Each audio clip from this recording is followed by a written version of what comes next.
sure no one finds out you killed her. After many hours of unsuccessfully trying to find the game, some people later thought Opie may have dreamed it or mixed up several games and movies. He confirmed at the time he had chronic insomnia and was on medication. Later, he said his recollection of the game may have been confused with a dream, but he is not certain. Next is Key Lime Pie Rabbit Hole. As early as 2009, some strange references to key lime pie have been made via comments on articles which had nothing to do with pie. Along with key lime pie, they also refer to Mrs. Anita Pelaez, Captain Gucci Pelaez, Gucci's Restaurant, North Carolina, and Key West, Florida. These kinds of comments have been posted all over US media sites with mostly sexual-based headlines. Some make more sense than others. One example is, I tried the Captain Gucci's key lime pies, and those piegasms healed all my symptoms within the first 4 weeks. I highly recommend Captain Gucci's key lime pies for anything that ails you. They're great. The comments are usually made under the fake name Jake Carson, or a famous or political figure such as George Bush, Vinnie Gambini, Jenny McMasters, and others. Cocheritaville was apparently a restaurant in Asheville. It opened in the 80s and closed in the early 2000s. It was owned by Captain Gucci and his wife Anita. It was themed like Jimmy Buffett's Margaritaville. Jimmy Buffett found out about it and threatened to sue Gucci, so he sold the restaurant and moved back to Key West. On a reviews website for the restaurant, there are some more of those same comments. The phone number on the page has been disconnected. Some believe that these are just spam bots or SEO, but why would anyone go to the effort of creating bots to promote a restaurant that no longer exists? One Reddit user said, I texted a buddy that used to go with me, and he said that they did have a key lime pie, and it was pretty good as he recalls, but we were drunk 17-year-olds. He said that there was an autistic or mentally challenged guy that either worked there or lived close by. He hung out there and always tried to get us to get the key lime pie. I don't remember any of this, but my friend lived closer and went more often. This led some to believe this was the person that was behind the strange comments. Another person said, they talk a lot about baking pies, but you don't tend to bake a key lime pie. You chill it. I think there's a code in the capitalized letters, like a Caesar shift cipher. Whatever it is, it definitely isn't really about pie. the reviewers would know it's not a baked pie. Someone else replied, "My theory is this is a pedo ring that is talking to each other in code." However, there is no evidence for any of these theories. Next is yayvideogames. Yayvideogames was a Reddit user who seemed to go insane while commenting on a Reddit thread. On September 8, 2010, a Reddit user asked others to list some of their favorite Oblivion mods. In the comments, yayvideogames commented, "The uninstall button. The game is great and all that, but God, it is hard to fully remove all the junk it leaves behind in your system. You really need to check out that mod when the time comes to get rid of it. Otherwise, I think Oscuro's Oblivion overhaul is a nice start." Another user asked yayvideogames to explain what he meant, and he replied, "The uninstall button. The game is great. Ubisoft, go Steamworks, bye-bye, always on DRM. But you have to go work, always on work, DR. Check out the junk it leaves behind in you." Yayvideogames then spammed 4,000 reply comments on the same thread, with variations on the phrase, "Ubisoft go Steamworks, bye-bye, always on DRM." At one point, he even hand-wrote the message and posted it. Many people were creeped out and wanted to know what was up with this user. The mystery was solved in 2019 by YouTuber Nexpo and Redditor SoLegitHS. It was discovered that he had created several subreddits and appeared to be talking to himself on them using different Reddit accounts. It's believed he had over 20 accounts. On some he appeared to post regular comments, while others were more confusing. The person behind all these accounts was a guy named Lyndon. His best friend, Luke, later posted an Ask Me Anything to answer questions about Lyndon. He revealed that Lyndon passed away in 2015. Lyndon had been diagnosed with chronic fatigue syndrome in the early 2000s and developed a number of conditions which caused him constant pain. He had developed a dependency on opioids and often isolated himself for months.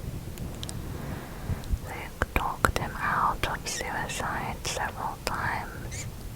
At one point, Luke was in hospital and could not go visit Lyndon.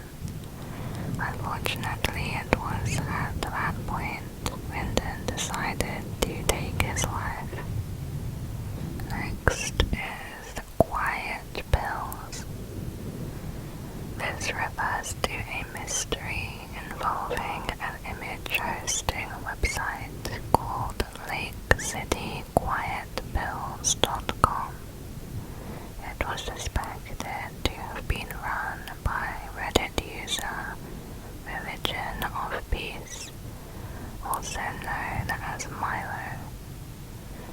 Some have speculated that Lake City Quiet Pills was a front for ex-military contract assassins, and people have attempted to draw connections between the website and the assassination of Hamas officers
months later, Angel26 is thought to have posted an announcement that he bricked Milo's iron key, meaning he destroyed an encrypted flash drive owned by Religion of Peace.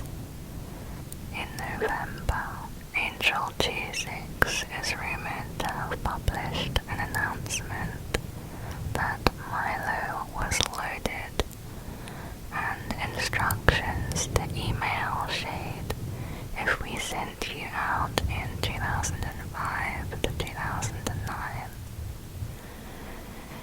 In January 2010, Angel26 posted messages about an event that would be taking place at the Marriott on 46 and instructed that the phones there are not secure.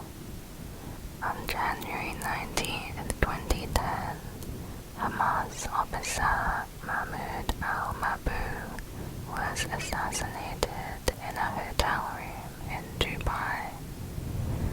In 2017, YouTuber Fright Night uploaded a video titled Hitmen for Hire on Reddit Lake City Quiet Pills, which discussed conspiracy theories and speculations that Lake City Quiet Pills was involved in the assassination of al-Mabou. Next is Eric and Annie. Two Reddit users named Eric R and another little piece, also known as Eric and Annie, began an online friendship through Reddit. They conversed publicly through Reddit posts rather than private messages. Annie initially requested this since she had a partner and wanted only a platonic relationship with Eric. But later, even after she became single, they continued to talk publicly. They nicknamed these Reddit threads as branches, and due to subreddit rules, they would eventually be archived or locked, which would prompt Eric to start a new branch. There were tens of thousands of replies on each branch, and soon it was clear they had fallen in love with each other. One day, out of nowhere, Annie sent a long message saying she could no longer continue this relationship. Eric tried his best to fix things, but she had made up her mind. Her reason was that she found herself getting jealous whenever Eric talked about other women. She also wanted to leave due to Eric thinking she was so perfect. Annie stopped messaging, but Eric continued to reply to his own messages every day for the next year, as if Annie was still there. The messages became more and more depressing until he eventually posted his final message to Annie. Today is Pizza Post Day. It just began a matter of minutes ago, meaning it's late-ish for me. I wanted to say much more, but not really sure I can right now.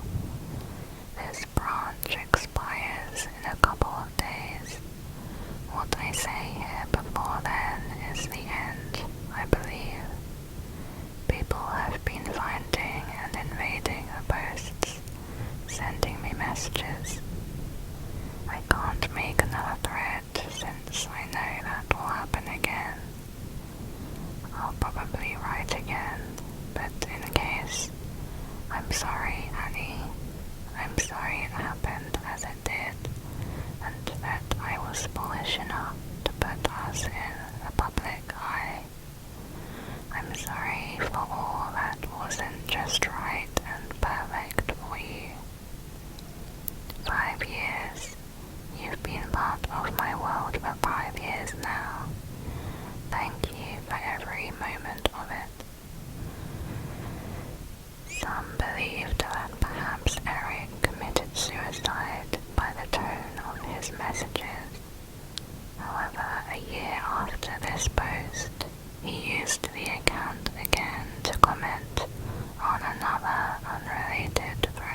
user Fredwood Beaners posted about his 7-year-old Labrador Colby.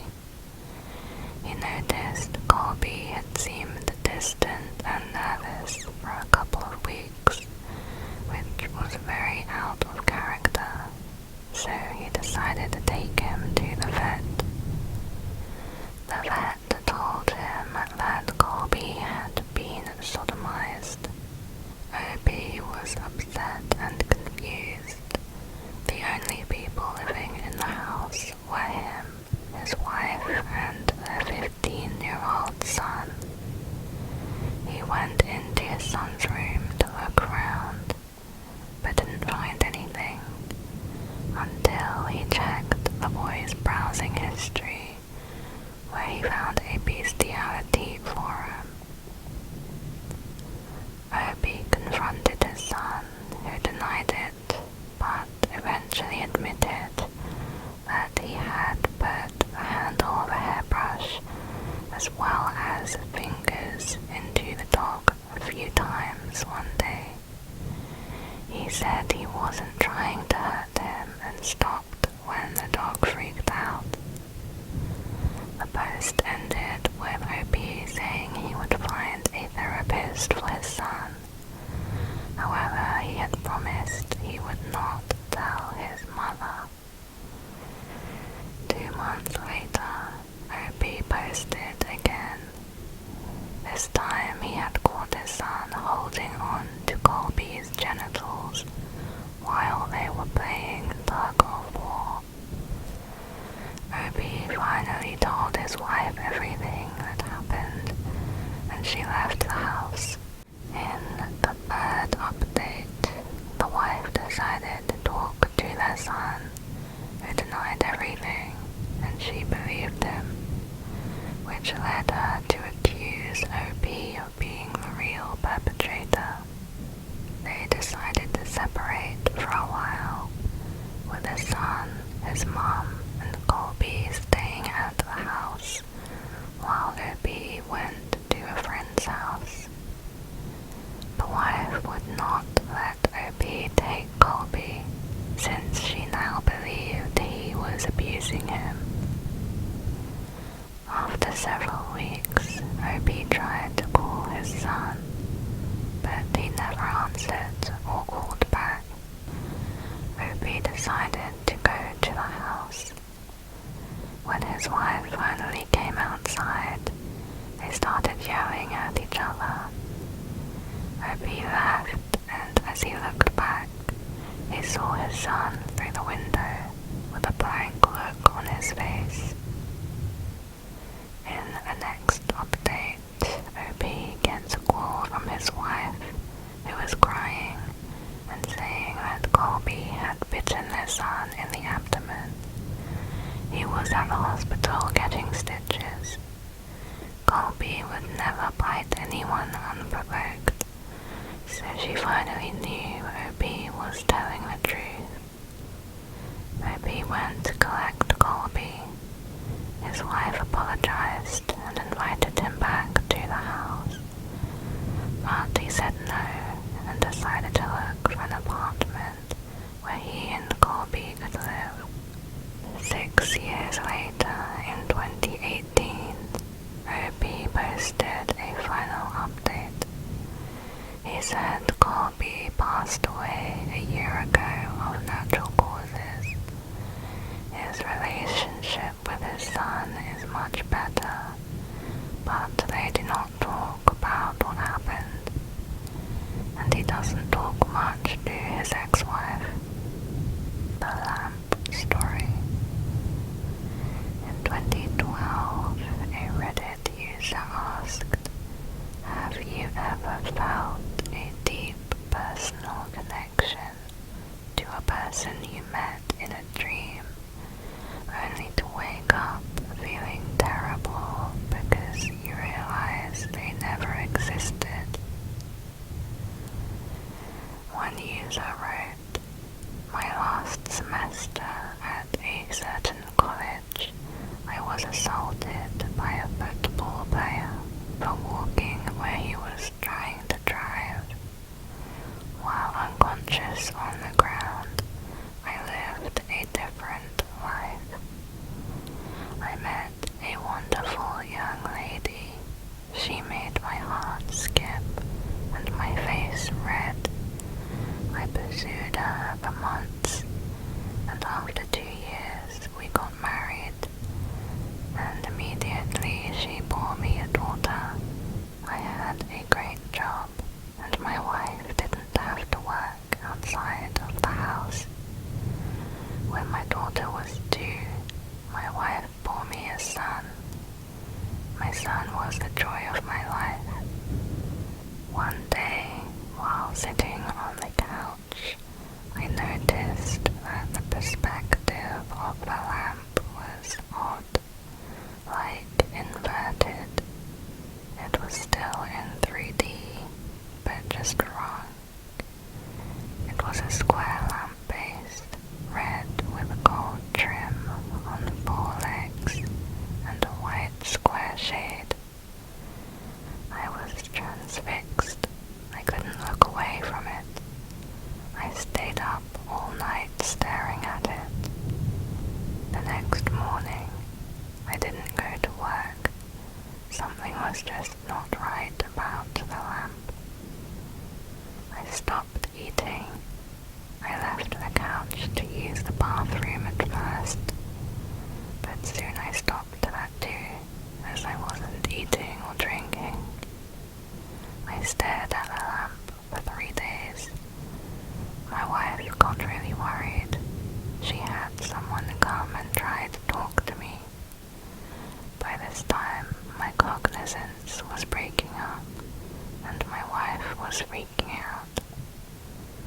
She took the kids to her mother's house just before I had my epiphany. The lamp is not real. The house is not real. My wife, my kids, the last 10 years of my life are not real. The lamp started to grow wider and deeper. It was still inverted dimensions. It took up my entire perspective, and all I could see was red. I heard voices, screams, all kinds of weird things, and I became aware of pain, a lot of pain. The first words I said were, "I'm missing teeth," and then opened my eyes. I was laying on my back on the sidewalk, surrounded by people I didn't know who were freaking out. I was completely confused. At some point, a cop picked me up, dragged me across the sidewalk, and threw me face down in the back of a cop car. I was taken to the hospital and given CT scans. I went through about 3 years of horrid depression. I was grieving the loss of my wife and children, and dealing with the knowledge that they never existed. I was scared that I was going insane, as I would cry myself to sleep, hoping I would see her in my dreams. I never have, but sometimes I see my son, usually just a glimpse out of my peripheral vision. He is perpetually 5 years old, and I can never hear what he says. Next is my mom poisoned me. In 2013, a Reddit user posted in the Off My Chest subreddit. He claimed his mother had poisoned him. She and also his sister and father were against him moving out. Opie eventually got a programming job in a different city, and his family became hostile and verbally abusive. They accused him of hating them and not caring about them. He wrote, "On the day before I was scheduled to leave, my mother gave me 2 of the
I was sure